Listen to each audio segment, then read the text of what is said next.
Welcome to the Kill Count, where we tally up the victims in all our favorite horror movies. I'm James A. Janice, and if you're watching this video, it means you want to see the most graphic footage from the most graphic movie that's ever been on the Kill Count, Terrifier, which premiered in 2016. I don't blame you, the effects are shockingly well done. But before we continue on with the rest of this video, I once more have to thank NordVPN, because without their sponsorship, this video wouldn't exist. Terrifier was written, directed, co-produced, and edited by Damien Leone, which is a lot to have on one plate. And in the case of all those positions, it really shows. However, Mr. Leone also did the film's special effects makeup, which is what his background is in, and it's there that the movie excels. Terrifier's effects are all done practically and look amazing, so if that's all you care about in a horror movie, look no further. Another highlight is the film's antagonist, the creepy, mime-like Art the Clown, a horror movie villain for the ages. Art is played with perfection by David Howard Thornton, whose performance is done with such specificity and precision that he instantly turns Art into a classic. I know Art the Clown originated in Damien Leone's previous work, including his 2008 short film The Ninth Circle and his 2013 anthology film All Hallows Eve, but in those films, Art was played by a different actor, and from my understanding,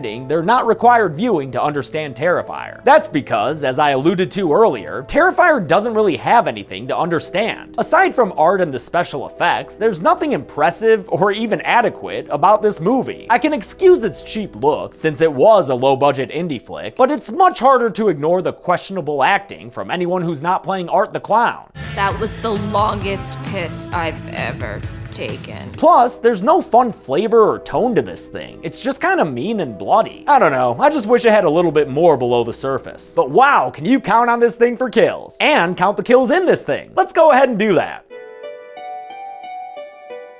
The movie begins with the TV tuned to Static in the Morning with Monica. Monica is interviewing the sole survivor of last year's Halloween night massacre, whose disfigurement from the incident left her with low self-esteem. I wish I was dead. The man who messed up her face is watching her on TV and learning that morning shows just aren't for him. Art the Clown spends the opening credits gearing up in his finest clownery, from his oily black lipstick to a tiny jaunty frickin' hat. And he'd better not forget all his murder weapons, his lots and lots of murder weapons. After the interview, Monica complains on the phone about how UGLY her guest was tonight. If I ever look like that, promise me you'll put me out of my misery. Well, that was quite a mean thing to say. And when you say mean things in a grindhouse slasher, you get got! With 2 thumbs in the eyes, Terrifier kicks off with a kill so gross and messy, Dr. Lecter would have to avert his eyes. What do you have to say about that mess, Missy? No, I guess she's proud of herself. It's Halloween night, and friends Tara and Dawn are heading back from a party, way too wasted to drive. Where the fuck was this party, dude? In the industrial part of town? There's nothing around them. Well, nothing except a scary clown, that is, standing on the sidewalk and smiling at them, I think. They must be in the circus district. After he scares them and disappears, the girls head to a pizza place in a strip mall that looks like it'd be located right next to an airport. The girls chat with each other, sounding like AI trying to replicate human conversation. If you only had a brain. Gotcha.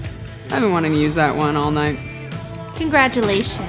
When Art the Clown walks in and takes an aggressive seat at a table. Well, you know, aggressive at first. Now he's happy. Mad again? Cute little princess. David Howard Thornton kicks a lot of creepy ass as Art, and it's nice to hear that he was apparently a real nice guy on set, too. I'm gonna kill some people tonight. I want to ride my bicycle, I want to ride. Somehow, though, Tara is the only one reacting to him realistically. Dawn is trying to add him on Snapchat and shit. Puppy dog filter, you bitch. Haha, get it? Art whips out a quarter and puts it in a vending machine for a nice shiny plastic ring that he puts on Tara's finger. Why are you girls not reacting with fear? This is not a funny haha clown. Art leaves them to go to the bathroom, and he gets himself in big doo-doo when he, gets the bathroom in big doo-doo. Gross. Oh, but he proud of that dookie. High five for dookie, Art. Sufficiently sober, Tara and Dawn head back to their car, only to find it with a newly flat tire. Tara calls her studious sister Vic so she can come pick them up and give them condescending lectures about digital habits. Your phone died. Can you ever go out without using social media every 30 seconds? Back at the pizza place, when employee Ramon is finished cleaning up Art's poop art, he returns to front of house to find his pizza parlor boss Steve transformed into a decapitated jack-o'-lantern. And here's the prize carver now. Did you carve that head with just a cleaver, Art? That's some talented shit right there. Art cleaves Ramon's hand to make himself a finger pizza, extra sauce, then kills this dude with so many face stabs in the cheeks, the eyes, fucking everywhere, that he leaves his head looking like a watermelon that got red weddinged. The Clown Academy sends their regards. Yeah, Art's straight savage, but maybe not as savage as having to listen to more of this dialogue after Tara tells Dawn she has to pee. It's the middle of the night.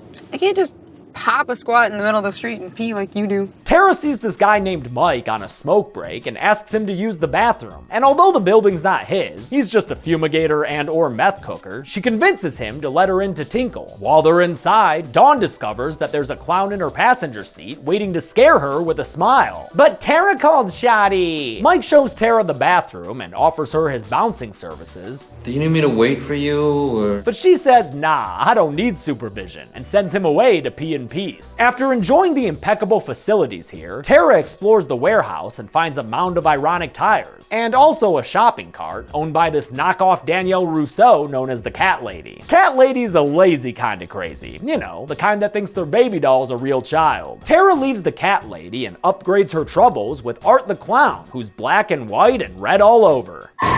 Scary clown. I can't really set up the context for all of his creepy clown moments, but just know that he has a lot of them, and that they're usually pretty effective. The chase scene in this ill-defined location, like what is this, a garage? Includes an ankle stabbing and a go-get-em-boy distraction, and eventually Tara learns that all of the doors are locked thanks to Mike and his fumigation job. She finds him upstairs, but oh no, Tara, he's got AirPods in, he can't hear you. Okay, they're not AirPods, they're those AirPods with wires. Ground pods? And so Art is able to snatch Tara up and inject her with drugs. She wakes up to this movie's most infamous scene, which will begin right after Art stops telling her, I'm not touching you, I'm not touching you. Haha, you flinched. Now you gotta marry your mother-in-law. Art presents to Tara her friend Dawn, topless and hanging upside down with her legs spread. This is what this movie is known for, folks, and if you don't want to see or deal with it, skip forward about 20 seconds maybe. Cause Dawn's death is every bit as gruesome as can be, with a couple of shockingly explicit shots, as Art works his way down her entire body, hacksawing it in half while Tara's forced to watch. Holy fucking fuck, I have never seen anything like this before. Christ on his throne. While Art's enjoying himself, Tara breaks free and runs away from the mad clown. She's able to get the jump on him and beat him a bunch with a 2x4, but he ends her sudden comeback with a bang by shooting her in the leg. That one hurt him. He shoots her a couple of more times before running out of bullets, but that's nothing a quick trip to his bullet bag can't fix. After taking a moment to get a selfie for the gram, he returns to our would-be final girl and kills her simply with a single shot to the head. Nah, just kidding. Art's not a clown of subtlety. He loads that skull full of lead. Art discovers that his latest act has had an audience of one, the Cat Lady, who runs away from him and asks Mike to help her. But Mike, looking like a somehow balder Scott Adsit, disregards her rambling as crazy talk. The clown with the white face and the little black hat, he thinks what he's doing is funny because he's laughing. What's so hard to understand about that, Mike? Cat Lady returns to her cat baby only to find the doll missing. Don't worry, CL. Art's just playing babysitter. And look at that, he's a natural. The very concerned Cat Lady tries to coax kindness out of Art and offers him a mother's touch for comfort. Oh hey, is this actually gonna work? Good job, Cat Lady, you tamed the clown. Be sure to tag and neuter him. By now, Vic has arrived as our replacement final girl and is walking around the building looking for her sister Tara. She tries calling the girls back, and the ringtone she hears in response leads her into the basement, where she finds the very bloody crack of dawn. Vic starts to run away, but stops when she hears a woman screaming. Thinking that it might be her sister, she heads back into the building to help her. But the screaming didn't come from Tara. Turns out the Mother Mercy routine didn't work so well for the Cat Lady, who's been scalped and de-breasted, and who dies after calling out for help. Art pops up wearing the Cat Lady's assets and stalks after Vic in another of this movie's memorable and possibly problematic moments. He sure is making a show of it there, isn't he, folks? Vic hides from him in a closet, but Art sees her in there, and the Terrifier terrifies her some more before getting distracted by a dude honking a horn outside. outside. This guy, named Will, is another bug bomber who's come to help Mike with the job. Gonna be hard to exterminate bugs when you're getting exterminated yourself though, because Art brutally murders Will by stabbing him in the top of his head and sawing through his neck. Once again, this movie shows that it's not quick and easy to saw through a human body, and the realistically slow decapitation here gives gorehounds everything they could possibly want. Art removes the head and examines the results of his work, which aren't too shabby. Just don't go playing around with that head now, Art. Ha! Clowns. After that messy kill, Vic tries to escape the building again, and Art does some more theatrical weird shit, because that's pretty much all this movie is. It's lucky David Howard Thornton's able to sell it so well. At one point, he gets a plastic bag around Vic's head, but she's able to tear herself free and stab him in the foot to get away again. Rude fucking clown. Vic finds the corpse of her sister trying to hitchhike her way to a circus apparently, and while she's distracted, Art shows up and starts slicing Vic all to hell with his scalpel flail. Flapple? Lucky for Vic, Mike shows up and saves her by knocking the clown out. They leave without double tapping Art, and Mike calls the police, which results in the longest 911 phone conversation I've ever seen in a movie. They're like getting a full-on crime report from him here. Mike tries to get Vic out of there, but before he can, Art shows up and knocks him down with his own fumigation equipment. The clown kills the bug bomber with multiple stomps to the head, his final clown shoe squash giving us a classic head explosion, which you can see more of in this behind the scenes footage. Aren't sponsored videos fun? It was a great kill, sure, but not exactly funny, so you wanna shut the fuck up there, Art? Vic stabs Art in his stupid clown face and gets away yet again, escaping his reach, if not his clown horn. Careful, Art. Keep doing that and the cops from Halloween 5 will show up. Using a truck, he breaks through the door and knocks Vic out, then jams to some jazz before getting out and messing with her some more. And by messing with her, I mean eating her face, because that's what he's doing when the police show up. They hold him at gunpoint, but he does their job for them and shoots himself through the mouth. We got a clown down. I repeat, a clown down. After calling in the bodies, the police make a discovery about the half-eaten Vic. She's still alive. The victims who aren't still alive are delivered to the county coroner in a scene with all of the acting prowess you've come to expect from this movie. You're probably gonna have to identify this poor bastard by his teeth, if you can dig him out of the back of his skull. So I should put on a 7th pot of coffee then, huh? When the coroner goes to inspect Art's body, he appears to be still alive. And then, all the lights and electronics flash a bunch? What? Since when is Art magic? I'm down or whatever, just tell me about this shit ahead of time, you know? With the art show concluded, the clown rises up and apparently kills the coroner by strangling him to death. He might have done more while the camera was backtracking away, but we can only say what we know, right? 1 year later, the movie reveals what we've already figured out by now. Victoria is the woman from the interview at the start of the movie. Good luck with your interview tomorrow. The movie ends with, this stuff, to make Vic scary. Did it work on you? It's kinda scary, I guess. How many kills did Art secure in between all of his circus acts? Let's find out and get to the numbers.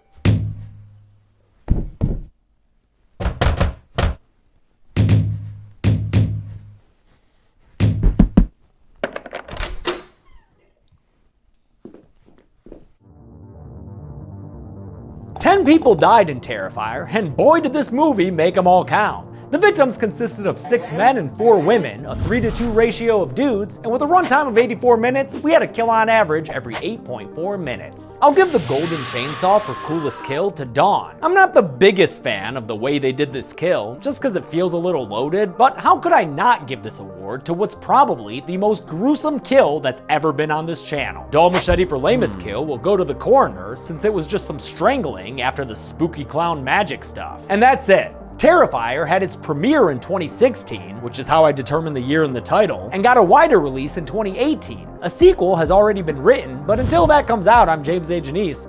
This has been the Kill Count. Thanks a lot for watching this extra Kill Count. This episode only exists because of NordVPN and their sponsorship. I use Nord every day. It's just one simple click and I feel protected going on the internet. And Nord's a great fit for this episode, because what are hackers if not the scary evil clowns of the internet? The white grease paint there is from when Chelsea and I were Pennywise and Pennywise. It is very messy stuff. Be good people.